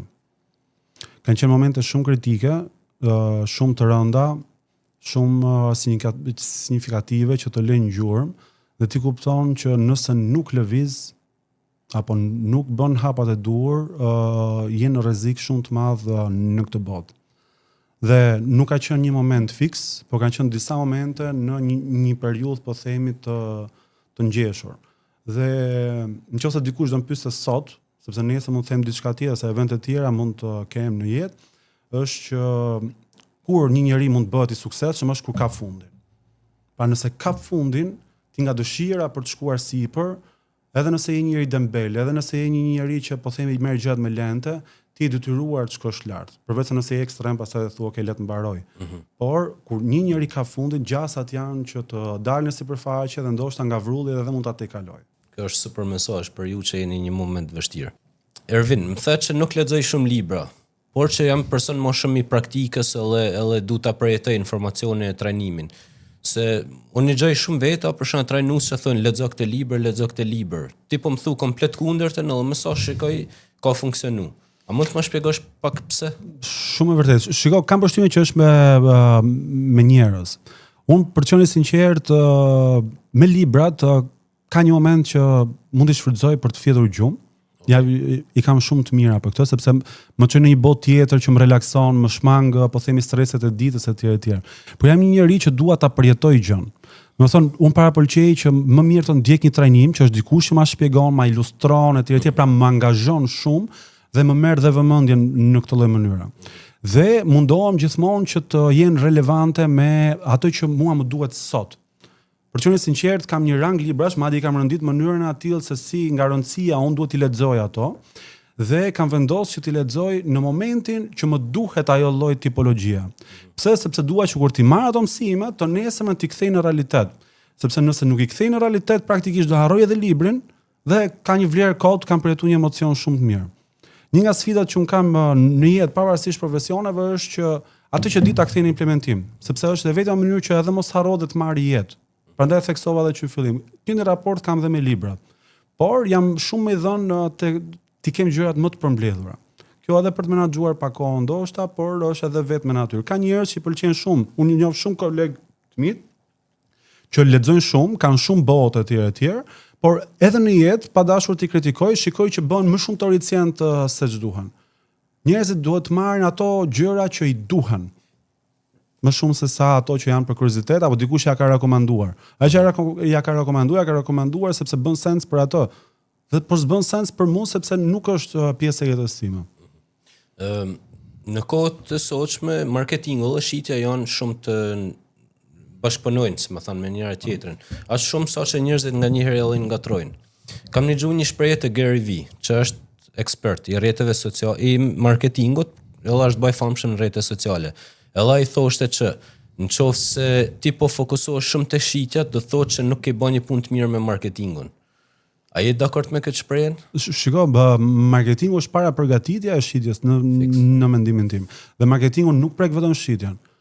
Thellë nga pikpamja organizative, marketingu si koncept real, pra jo thjesht social media etj, është përpara shitjes, është përpara vetë biznesit, pra është zanafilla. Pra unë besoj që dhe do ishte mirë se nuk e di se si funksionon sot me bizneset shqiptare, që nëse do të hapësh një biznes, ulë marketingun paraprakisht, sepse ka një plan pune, ka identifikohet kush është vlera që ti do sjellësh njerëzimit, kur them njerëzimit lokal apo global pa rëndësi ka, etj dhe pastaj vjen shitja që transmeton gjithë vlerën që marketingu ka dashur të transmetojë. Pra janë shumë të lidhura bashk, por thellë nëse do vendosin dhe si hierarki, marketingu është më i rëndësishëm. Edhe në fakt është shumë e rëndësishme kjo që theti, sepse kam dëgjuar një statistikë online që thoshte, një blerës duhet të shohë të paktën ose një shikues në rrjetet sociale duhet të shikojë të paktën 7 herë që të mbajë me emrin, edhe brandin. Kështu që është kjo që thotë që mund ta përgatisësh personin ose klientin, prospektin, duke të pa disa herë, deri në 7 herë që shef kush je ti, çfarë shërbimi ofron, çfarë zgjidhje sjell. Edhe pastaj ta bën shitjen edhe më thjesht. Shiko, përsëritja është më madje se shpreha popullore dhe në tipare marketingu jo 7 herë, po ti duhet të jesh i shfaqur çdo ditë. Njerëzit harrojnë për shkak të gjithë vrullit, po themi, që edhe globalizimit që ka shumë informacion vërdall. Pra ti je një se mund mos jetë krahasimi dur, ti je miu në qytet. Do të thonë askush nuk do të shohë ty nëse ti nuk i del atyre përpara. Dhe prandaj po themi ti duhet shfaqesh në evente të networkut, nëse do të jesh një biznesmen i suksesshëm, duhet shfaqesh nëpër panajire. E rëndësishme është kam një shprehje të babait të një shoku tim që jemi rrit bashkë. Aso kohë na kapi me cigare bashkë edhe na ulin kafe. Dhe këtë mbaj mend po themi nga ai që kam vendosur vath vesh edhe pse isha shumë i vogël. Thash, shiko, unë kam apo s'kam punë në 7 mëngjesit dal nga shtëpia, tha, sepse askush nuk të vjen në shtëpi dhe të t'japi minimalisht informacion. Por në momentin që del nga shtëpia, qoftë dhe pa qëllim, del një det hapur për oportunitete, përveç se dhe reklamon ekzistencën tënde, me të mirat dhe me të këqijat e veta. Dhe unë këto e kam si parim. pavarësisht se deri vonë kam zgjedh që marketingun ta kem të një niveli ulët, po themi, në sistem referencash, etj që ka ardhur edhe natyralisht. Por për këtë vit, për të qenë sinqert, kam vendosur që të ekspozohem sa më shumë, sepse njerëzit mund të kenë nevojë të dinë për ekzistencën time dhe mund t'i duhem në jetën e atyre. Qoftë edhe nga ky podcast. Po them në 100% të gjëra që mund të kem thënë, nëse 2% e këtyre kanë ndikuar ke një person, për mua si Ervin, po patjetër edhe si trajner, është arritje shumë e madhe. Super, të kuptova. Si ekspert i shitjeve, edhe këtë du me të vu pak on the spot. Ma përpara më the që në qoftë se ti e beson produktin që shet, ndoshtë me siguri e ke edhe më thjesht për me shit. Pra e transmeton atë besimin. Fakti që jeti këtu sot, e beson që të duhet podcasti, ose të shërben deri diku. Të shi du me ma shit si ekspert që je, pse duhet me ardhë unë të podcasti për shembull. Unë në rastin jam nisi për Mars, atje jashtë. Okay. Pse duhet vi tek podcast, te podcasti i suksesit. E qartë. Pyetje e bukur kjo, edhe triki. Yeah. Në kuptimin real dhe më bëhet qefi që e bëre këtë sfidë. Shiko, pse duhet të ndjekësh një podcast? Po e marr se duhet të ekspozohesh tek podcast, po themi. Kur them ndjekim ai që do vi këtu. Yes. Se e ktheva pak anasjelltas. Shiko, nëse je një njeri që ke vlera në profesionin tënd, në shoqëri, pra pavarësisht nëse je në rang institucionesh, biznesi apo qoftë dhe një individ që ofron diçka në Shqipëri. Po jo vetëm. Patjetër që asnjë nuk ka se si ta di këtë gjë. Është fiksa që po thoja pak edhe më përpara. Podcasti mund të jetë alternativa më e mirë. Madje mendoj që për ato që janë në fillimet e vetash shumë më e mirë se sa social media, se sa vetë televizioni etj.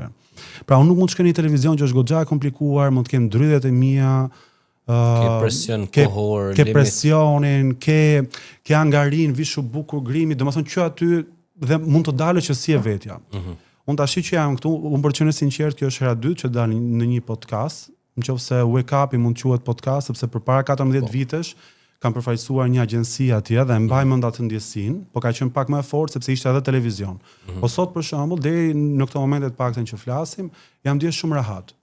Domethënë, nëse ka ndonjë gjë që podcasti më ka dhuruar është që të jem vetvetja dhe kjo më dikton që unë të transmetoj realisht vlerën time. Jo atë që unë do doja. Pra para se të vija këtu çojnë për mend çfarë duhet të them, atë të bien poshtë të gjitha dhe ti je vetvetja. Dhe kjo është gjëja më e mirë që mund të bëj një podcast, që ti nxjerr vetveten dhe të bën të rrethohesh nga ato klientë, nga ato njerëz, nga ato po themi organizata që janë të vlefshme për ty, sepse ti ishe vetvetja dhe kjo fal një podcasti. Po jo fal një fotografie që ka po themi mënyra të ndryshme interpretimi apo mënyrën se si bëjnë një komunikim në social media që po i bëjmë me AI tash se i bim për shkurt që nuk je ti.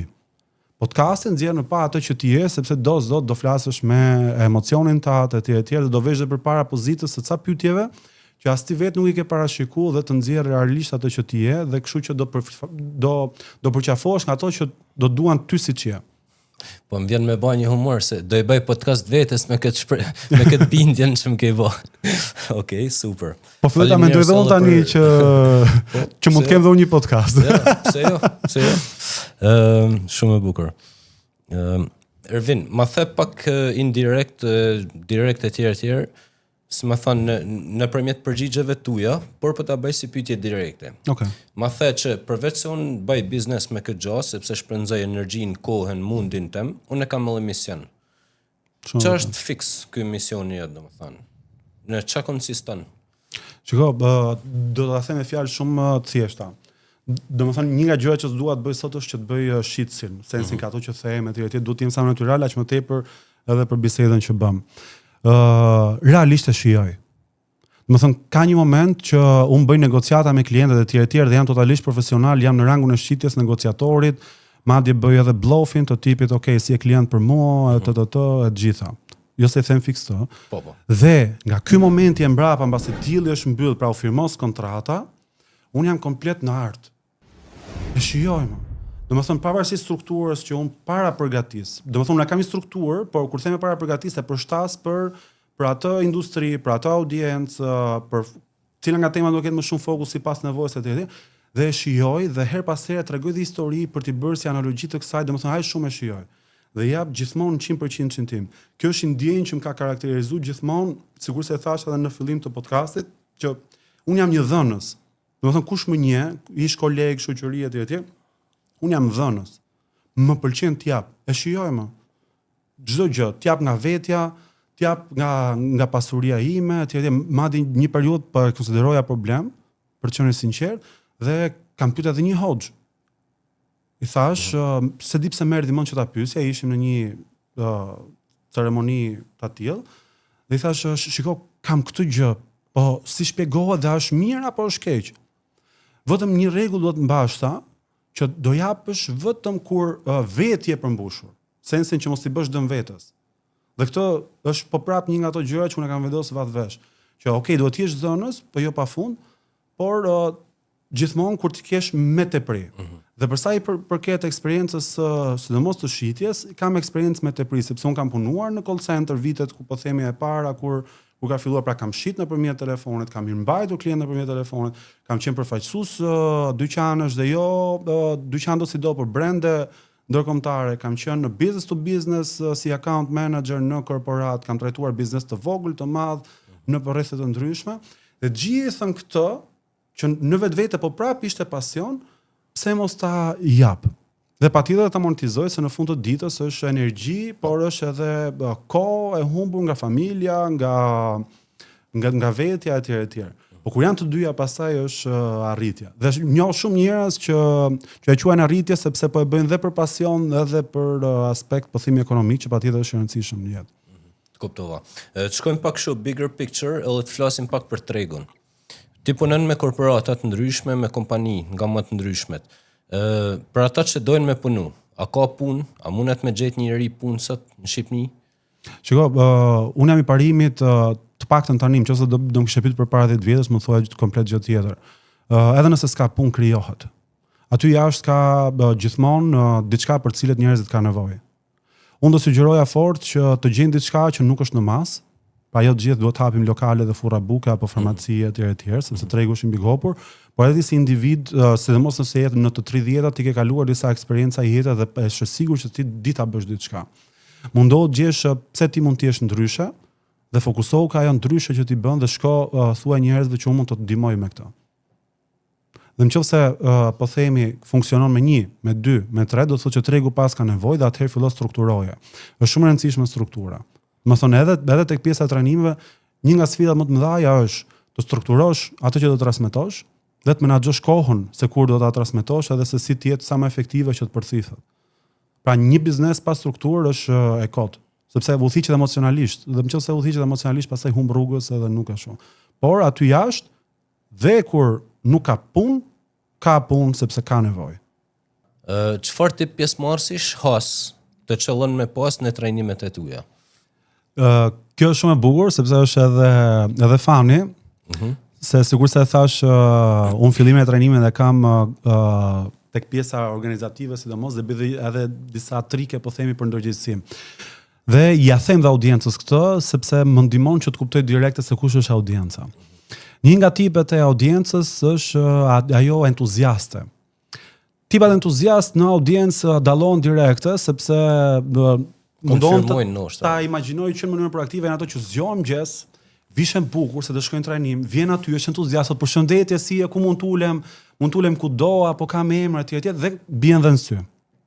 Është një kategori tjetër audiencë që janë, unë i quaj turist. Këto janë ato që ka thënë kompania shkon në trajnim, edhe çohen mëngjes dhe thonë, po shkemi të shohim ç'a bëhet, kush është ky vini, ta marrim vesh këtë punë. Dhe bien dhe në sy gjatë ditës trajnimet se pyesin ora kur është pushimi i parë këtu. Do të thonë duket që janë turist sepse e kanë menjen kur të ikin, kur pinë cigaren radhës e kështu me radhë. Pavarësisht se detyra ime është që t'i kthej nga turist në entuziast. Dhe deri tani ja kam dalë, të paktën me 99%. Dhe është një kategori tjetër që unë i quaj të burgosurit. S'kam pas alternativë tjetër dhe duhet vinë në trajnim sepse kompania e ka detyruar. Dhe këto bin sy sepse janë gjatë gjithë kohës si të mërzit, si kështu, në fillim them. Dhe fal Zotit për qenë i sinqert, të gjithë audiencën pa përjashtim, të paktën të burgosur s'kam pasur. Unë jam një njeri që gjatë një trajnimi jam goxha kërkues, kërkoj goxha vëmendje, jo se kërkoj me autoritet, po e marr me metoda, po themi, realisht leadershipi, qofshin ato karizmatike apo teknika të ndryshme, por e marr edhe di shumë mirë se kur është momenti për të bërë një storytelling lidhur me temën, më shumë se sa të bëj ekzekutimin e tjerë dhe kështu marr vëmendje. Nuk është e lehtë që dikush të dëgjoj rreth 16 orë ty. Pra, në 2 ditë radhazi, dhe një nga sfidat kjo është menaxhimi i kohës që të mbarojmë në kohë dhe ti mbaj po themi në rangun e entuziazmit. Pra, 3 janë tipologjitë, janë entuziast, turist dhe i burgosur. Dhe unë i them që gjatë një dite të treja faza do t'i kapim qoftë edhe unë vetë, por rëndësishme është fokusi ta kemi entuziazmin. Dhe kjo është dhe parantezë që i bëj, por nga ana tjetër, kur them për shembull dhe i burgosur, ai burgosur i bin sy se qesh. Kuptova, dhe aty evidentoi që pas kam vetëm një të burgosur, s'kam shumë, kështu që me këto do merrem. Po. Domethënë, unë gjatë një trajnimi shes, për të qenë i sinqert. Domethënë shes në mënyrë proaktive, si kjo që thash, dhe shes dhe gjatë gjithë kohës që ai ta marri informacionin, shes informacion. Dhe është një nga trikat më të mira psikologjike që i bëj, po themi. A ke pas në një rast funny ose në një pyetje për shembull, që çuditshme, që të ka bë dikush?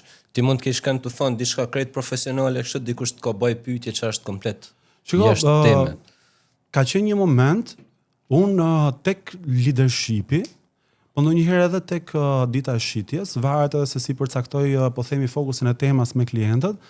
Ka qenë fani për audiencën, për mua nuk ishte shumë fani, ishte gjë shumë e mirë. Unë shkoj edhe në zhvillimin personal. Unë mendoj që është shumë e rëndësishme zhvillimi personal edhe tek një kompani, se në fund të ditës nga personalja fillon. Dhe sa më ndërgjegjshëm ti je me këtë, sidomos kur je një biznesmen apo një drejtues, një axhar, aq më qasje të mirë do kesh ndaj kësaj gjëje. Dhe në fund fare jap një tabelë se si ti mund të bësh një kind of mentoring për zhvillimin personal për stafin tënd. Dhe ka disa pyetje, ka disa orientime se si ta bësh këto, duke i dhënë dhe tabelën po themi personit. Dhe njëri nga ato, një nga objektivat vendoset të shkojnë palestër. Për kolegët e vet u duk jo profesionale. Dhe qeshën, çfarë thonë, ne flasim këtu për palestën, po kemi bërë gjithë këtë bisedë në nivel të lartë, i thu. Ju e thash, personi ka shumë të drejtë. Sepse pyetja është kush është objektivi dhe si i impakton kjo ke kompania. Nëse ky djalë ndalon duhanin dhe shkon në palestër, minimalisht si përfaqësues i shitjeve, duhet më entuziast dhe më energjik për të pasur komunikimin e duhur me klientët. Pra çdo gjë lidhet. Dhe ky ka qenë po themi moment karizmatik për si kolegët po themi reaguan, por nga ana tjetër, patjetër që nga personalja vjen dhe profesionalja. Dhe të paktën unë kështu e trajtova, jo për të po themi për të kthyer situatën që po ndodhte, po sepse realisht e besoj që kështu është. Pra çdo gjë që unë investoj tek vetja, kam investuar edhe tek roli. Dhe nëse jam investuar tek roli, kam investuar tek kompania që jam në ato momente. Sepse punonësit migrojnë, kështu që nuk kuptova. Kompanitë e huaja në Shqipëri, besoj që ke bërë trajnime edhe tek këto. A janë më të prirëra për me bërë trajnime se sa kompanitë shqiptare? Shikoj, janë shumë të hapura në përgjithësi, sepse kemi edhe ca të huaja që janë shqiptarizuar deri diku sepse ja kanë lënë administrimin, po themi, edhe shqiptarëve. Dhe janë kompani të suksesshme dhe jo domosdoshmërisht duhet të imponojmë një trajnim. Por të huajt kanë komplet kulturë tjetër, në sensin dhe edhe mirë bëjnë. Ajo që unë do thoja është që më shumë për ta sjellë vëmendje, se s'është gjë e re që unë po them, biznesi në fund të ditës është konotacion juridik. Biznesi janë njerëzit. S'është as murje etj. Pra, duam të zhvillohemi, duam të ecim përpara, themi, etj, qofshin këto menaxherë, drejtor, po si po ecën përpara. Se po thu ti. Jo, si do zhvillohemi, do të kesh një plan zhvillimi vjetor. Mund të jetë në terma, po themi, trajnimesh të vazhdueshme, mund të jetë një akademi që të jetë ngrënë së brendshme. Dhe një nga gjërat që unë shikoj është që të huajt e përfaqësojnë shumë mirë sistemin e onboarding, pra një punonjës i ri vjen dhe një muaj rresht do qëndrojë në trajnim për të kuptuar produktet, shërbimin, logjistikën, hierarkia, pra organigrama e biznesit e kështu me radhë dhe pastaj del në rol. Gjë që nuk e shikoj së mos ke biznesi shqiptar. Pra, e mira do ishte të kishte një trajnues të brendshëm. Edhe për mua që jam trajnues i jashtëm, më bën shumë punë kur ka një trajnues të brendshëm sepse filloi urën e bashkëpunimit direkte.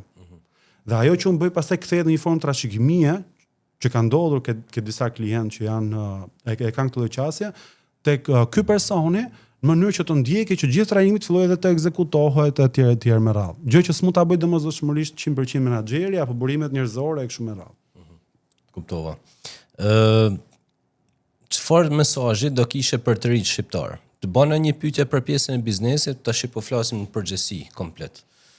Shiko, për të gjithë të rinjt shqiptar, pavarësisht mosësh, duke filluar që nga adoleshenca apo më poshtë, po edhe më lart. Duhet të jenë njerëz të mirë. Domethënë, pavarësisht se ne flasim për çështje profesionale të tjera, duhet të jesh njëri i mirë. Ndryshe çdo profesioni që do bësh nuk do jetë në nivelin e duhur. Dhe tjetra është ajo shpreha që thash edhe pak më përpara, duhet të kenë gjithmonë ndjenjën e sa më shumë rritet dia, aq më shumë rritet pa dia. Duhet të jesh i jetur për informacion. Kjo është e vetja mënyrë që ti të kuptosh në atë fazë të rinisë ku je se ku ti pozicionohesh. Por nëse ti nuk ke informacion, nuk kupton mas qëllimet e tua. Dhe nuk ke se ku të orientohesh, nëse s'ke ku të orientohesh, nuk di as çfarë hapash të merresh dhe kjo të kthehet në një rreth vicioz që ti mbytesh. Dhe kjo i ndodh gjithëve, puna që mos rrish gjatë. Pra ajo që i them është të jenë të hapur në mindset, në dije, dhe domosdoshmërisht shkolla. Përgjithsisht un kam 2 djem vet. Përgjithsisht po themi se po e marr si rast, çunat nuk janë shumë të hapur ndaj shkollës. Atëherë, bëj i hapur ndaj dijes në përgjithësi. Pra të kesh kuriozitetin të mësosh nga njerëzit dhe shko përballu me njerëz, edhe të rinj. Po themi nëse je në 8 vjeçare, mos rri vetëm nga klasa jote, shko një edhe nga klasa tjetër. Se ti mund të jesh ke klasa e gabuar, janë gjithë fshirë ty të kanë marrë më të mirë aty që të kopjojnë ke ty. Po shko edhe ke klasa tjetër. Po them këtu si analogji, mund të jetë brenda një departamenti kjo. Madje tek një nga bizneset, me qenë se ma kujtove, që është mesazh për të rinj, po ndoshta pak më profesionalisht, tek një biznes kuptuam që ka mungesë bashkëpunimi sepse ato nuk ishin kantinë, se ku të ushqeheshin. Që thot, gjithë secili ishte ke karriket e veta dhe nuk ishte një networking brenda kompania, sepse ishte e madhe, në mënyrë që socializon dhe gjërat ti mbyllin dhe par burokraci. Pra ishte një way out më i shpejt. Do të thonë, aq e rëndësishme është që ti të kesh shkëmbim me informacione dhe të jesh i hapur. Pra, unë gjithë rinjtë i them të jenë të hapur dhe kurioz gjithë jetën. Super. Të blejnë. Unë flas për shitje, por nëse nuk je blerës i mirë, atëherë nuk do dish kur të shesësh. Pra nëse unë shes sot është sepse unë di pak nga të gjitha. Jam në gjendje që çfarë lloj pyetje ti më bëje sot, ti përgjigjem në një farë mënyre. Ndoshta jo në 100%, sepse nëse do më pyesë për diçka kimike, po themi, mund të shkoj formulës deri diku, po jo të jap komplet reaksionin kimik. Ama ditët i them dy gjëra. Dhe një shitës për mendimin tim këto duhet të ketë. Di shumë gjëra, pavarësisht se jo nga fillimi në fund, sepse me të gjitha këto gjëra duhet të lëvizi, po themi, me argumentat, me negociatat, kundra negociatat me personin që ka përballë. Kuptova. Kam edhe pyetjen e fundit. Më the që je baba i 2 djemve. Po. A të ndihmojnë aftësitë shitse për me bën një prindërim edhe më të mirë? Shiko, patjetër që ndihmojnë, është shumë e vërtetë, por ka një gjë. Unë kam punuar, puna ime parë 16 vjeç ka qenë në arredimin e brendshëm. Është biznesi një miku tim, madje mik pa e kam si vlla.